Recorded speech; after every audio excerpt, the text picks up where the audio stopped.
కోసం తిన్నడిని, ఆడి గూడాన్ని, అడవిని నాశనం చేసి వాయులింగాన్ని తెచ్చుకుంటా. ఆ తిన్నడు సామాన్యుడు కాదు. అతన్ని దాటి వాయులింగాన్ని చేరటం అసాధ్యం. వాయులింగం మీద దుర్మార్గుల చూపు పడింది. ఈ వాయులింగ రహస్యం కాపాడడానికి నా ప్రాణాలు సైతం అర్పిస్తాను.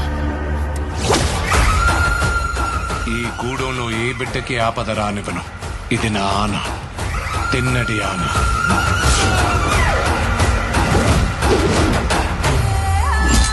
శివుణ్ణి రాయంటావా? రాయని రాయనక ఏమంటారు నెమలరాణి?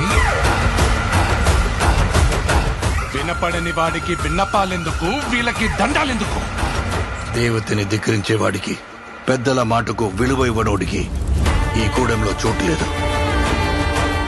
ముందా రాయిని తీసుకెళ్లి అడవిలో పడేస్తే గానీ నీకు పిచ్చి తగ్గదు.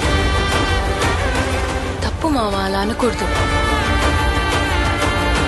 ఇలాంటి వాడు మీకు గొప్ప భక్తుడవుతాడని నమ్మకం ఏంటి ప్రభు?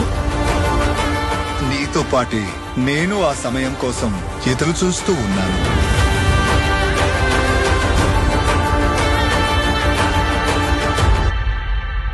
రుద్రా,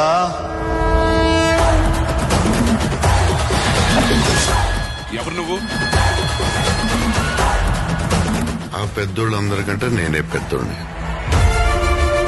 నన్ను మించిన శివభక్తుడా ఈ సృష్టిలో లేడు. ఏమో అనుకున్నాను. నువ్వు నీ దేవుడు తోడు దొంగలే.